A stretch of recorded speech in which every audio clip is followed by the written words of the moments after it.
book about this case called Picking Cotton, which will make way more sense when you know the story. NPR, an episode of All Things Considered. This is going to sound mean. The University of Florida, they did an evidence review, but I was like, can I trust Florida? No. But I did. Okay. So I'm going to tell you the story of Ronald Cotton and Jennifer Thompson. As you can tell from my sources, this is, or may or may not be able to tell, this is a case that revolves around mistaken eyewitness testimony and ultimately a wrongful conviction overturned. Wow, okay. This is a doozy. I'm going to excited. jump right into the case. In July 1984, a man broke into Jennifer Thompson's apartment, cut the phone wires, put a knife to her throat, raped and sexually assaulted her. Oh, no. He went through her things, and when he left, he took some random things and he took some money. Later that same night, the man did the same thing to another nearby apartment, like same MO and everything, so they are sure it's the same guy. Sure. Jennifer, 22 at the time, went to police. She described the man for a sketch artist.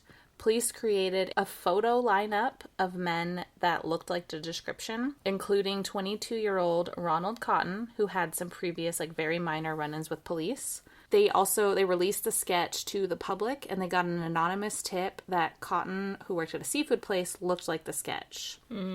Jennifer picked out Ronald Cotton as the man who broke into her home and assaulted her on the photo lineup, and then they did a live lineup, and she picked him again.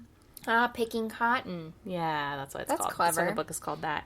So on the pickingcottonbook.com website, now I want to read this book. Becca, Yeah. That's how Becca knew of the case, as she read the book. I read some excerpts from it, but I want to read the whole thing. But on the Picking Cotton book website, they have little like thumbnails of all these court documents and stuff that I'm going to talk about. But there's a picture of the live photo lineup, and it kind of drives me crazy because they all look very different. And I'm like they're all black men. Ronald Cotton is an African-American man, but like their hair is different, facial hair, like all of these things that like, those things should be, in my opinion, those things should be the same in a lineup.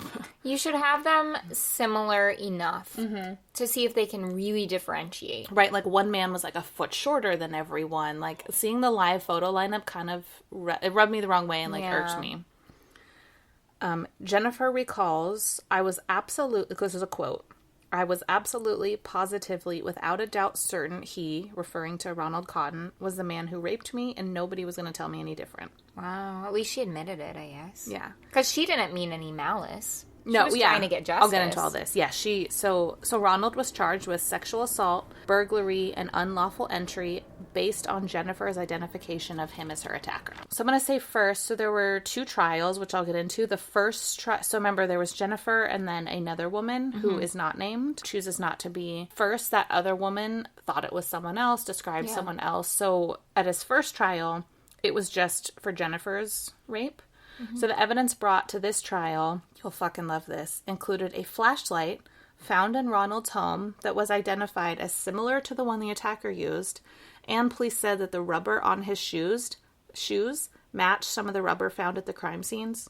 You know, because flashlights and shoes made of rubber are super rare items to own. I was just going to say, do they want to see the flashlights in my home? And your shoes. All shoes are made from the same fucking rubber. But This is making me think of the Netflix show Unbelievable. I just started it. Oh, I have not watched the show, but I've listened to a podcast about that case. You have to watch the show too. It's very artfully done. So other than those two items, the prosecution relied on Jennifer's eyewitness account. Okay, so I already said this, but now I write about it. If you look at the Picking Cotton book website, they have it's subject at the top is case file. So if you look at that, they have, like I said, pictures of the lineup. They have evidence reports. I love that they have all that consolidated. Yeah. Yeah. One report from a police lab where they examined head hairs and pubic hairs, and then they against Ronald's hair, which I know hair is not a super science, but they compared them to Ronald's hairs and they did not look the same. I don't know if they had DNA testing whenever this happened. If they didn't have the root. This is 1984, so no DNA. Oh, yeah. And I'll get more into that, but yeah, no DNA. So none of the physical, like air quotes, evidence pointed to Ronald. Nevertheless, Ronald is found guilty at this first trial of 1 count of rape and 1 count of burglary in 1985. So for Jennifer's case. In 1987, so 2 years later, Ronald was retried for the second case in that second apartment because Yes, 2 years later, the second victim decided Cotton was in fact her attacker. During the second trial, a man was in prison for similar crimes, and I'm going to talk more about him. He told another inmate that he committed the rapes that Cotton was being charged for, but the judge refused to allow this into the new trial. So Ronald was found guilty on all charges. 2 counts of rape, 2 counts of everything. Oh my God. And before sentencing, the judge called Ronald, quote, a physically capable criminal with abnormal, dangerous sexual tendencies. Just because he's fucking physically capable of committing it. I'm sorry, most people are physically capable of committing a crime. Yes. He was sentenced to life in prison plus 54 years. Oh, golly.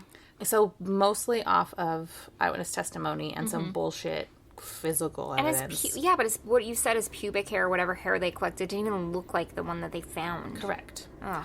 The following year, his lawyer filed an appeal, but didn't even bring up the inmate's confession, so Ronald's conviction was upheld. The inmate who had confessed was a man named Bobby Poole. He was arrested in the same apartment complex that Jennifer lived when assaulted. What? For committing another rape. He pleaded guilty to rape in 1985, the same year Ronald was tried the first time. So Bobby is caught raping someone in Jennifer's apartment complex. And he also confesses to another inmate in prison that he did it. And they won't listen to him. Yep. Judge wouldn't even allow it brought up in trial, which would cast enough doubt that I don't think Ronald would have been convicted. It's moments like this that I'm like, should I be a judge? Then I'm like, that's a lot of work. Yeah. In 1988, Ronald actually crossed paths with Bobby Poole in prison. Ronald was moved from one unit to another, so now these two were serving their time in the same prison unit. Oh, damn. He's very aware of Bobby Poole and who he is. And so in addition to the lineup and evidence documents, there's copies of letters that Ronald wrote while he was in prison. So there's one letter, and I read all of them. I opened every single document. Ronald sent a letter at one point. The name of the recipient is withheld, like it's crossed out. But he was letting this person know of his transfer, and he was asking if this person could try to help him move back to the other prison so he could be closer to family and away from Bobby Poole.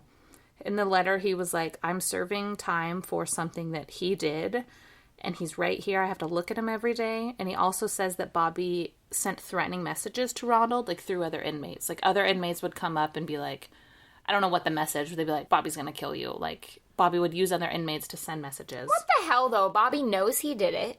Bobby knows himself Bobby did it. Yeah. And yet he's being a total jerk to Cotton. In 1990, Ronald was denied a new trial. And at this point, people actually talked to Bobby Poole, and he denied any involvement. Like, he didn't talk to officials about it. He was like, no, I don't know. And then the inmate who originally said that Bobby told him was like, I don't know what you're talking about. So they went back on everything. A few years later, in 1993...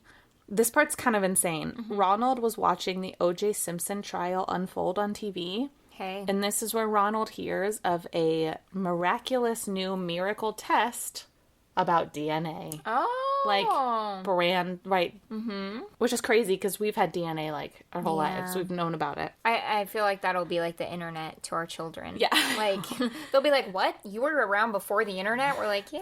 What is AOL? What? Ronald writes to his attorney. I'm assuming it was his attorney, but Ronald writes another letter on June 17th, 1993. At this point, he did get transferred back, so the whole letter. But then at the bottom, he's like, P.S. And it's funny because you can tell it's new because he puts it in quotes. He's like, can I get this DNA test? Like, can that be done in my case? Like, he inquires. On June 22nd, 1995, the sperm from the rape kit test, so it had been tested, but on June 22nd, the test comes back. It is not a match for Ronald Cotton. It is a match for Bobby fucking Poole. What? So he is the man that did it. When the results were told to Jennifer Thompson, she was shocked. The man she swore up and down raped her was innocent, and the man she was adamant she had never seen before was guilty. Well, yeah, DNA doesn't lie. She saw Bobby Poole. She was like, it was not him. I've never seen him. Like, she that's an knew. issue of eyewitness testimony. It's like, as much as you think you know, you don't necessarily know. Yeah, and that's a lot of this The case. psychology of, like, what you see versus what gets put into the back of your mind. Eyewitness testimony is kind of bullshit unless you know. The only time it can be valid is if you know the person. Like, if I saw you doing something, I be know like, no, you. it's Sarah. But it's not accurate. It's not almost a science. Like polygraphs or something. Yes. Yeah. On July 12th, 1995, the state of North Carolina issues a pardon of innocence, and Ronald Cotton was a free man. Yes. After 10 years in prison. Wow. Bobby Poole, now dying of cancer at this time, dying of cancer in prison, got a letter from Jennifer asking to meet him. And you can see this letter on the website, too, where she's like, there's this whole thing where she pours her heart out and wants to meet him. He never responded, and Bobby Poole died in prison of cancer in 2001. Oh, that's so hard for her. Yeah. Jennifer also, around the same time, immediately reached out to Ronald. The two met at a church. She was not living in that town anymore, but she drove with her husband the 50 miles back to the town she'd been attacked in. They met in a church, and then they asked, it wasn't like open, there weren't people, but they asked the pastor and their family members to leave and like wait outside the church. And then there's like a quote so this is all from an interview with Jennifer and Ronald. The two are talking in a church, and Jennifer says, "I'm sorry. If I spent every day for the rest of my life telling you how sorry I am, it wouldn't come close to what I feel." And Ronald, soft-spoken, was silent for a while, and then he said, quote, "I'm not mad at you. I've never been mad at you. I just want you to have a good life." The two continued to speak for about 2 hours while their families waited outside. And they still talk often. They actually wrote a book together with the help of journalist Aaron Tornillo. Picking Cotton is the name of the book. So they wrote it, the two of them and Aaron Tornillo are the three authors, and they each have a little bio on the website. Super cool. After his release, Ronald Cotton got a job at the DNA company that had conducted the test to exonerate him. He started working at the DNA testing facility. That's hilarious and amazing. He married a coworker from the facility, and they had a baby girl named Raven. And then there's this quote from Ronald. This whole thing I want to talk about. So Ronald says that when Raven's old enough, he wants to tell her about his time in prison. And this part makes me feel so sad. He said he wants to tell her, quote, it's not him, but whatever. He wants to tell her how he used to melt M&Ms over flame in the toilet bowl to make chocolate milk. How he would sing love songs to the other inmates when the inmates would talk about missing their wives and girlfriends. How he wrote letter after letter professing his innocence, trying to get someone to listen. That's sad. Jennifer is the founder and president of Healing Justice Project, which addresses the toll of wrongful convictions. Like, it tackles wrongful convictions. She organizes volunteer events. She facilitates restorative justice classes. She creates opportunities, and this is on the website. She wants to unify the voices of those affected by wrongful convictions. She has successfully lobbied legislators to change the compensation for those wrongfully convicted, and she helped revise police eyewitness procedures. They occasionally travel and speak together. They've been to different universities and locations, like the two of, and they're like friends.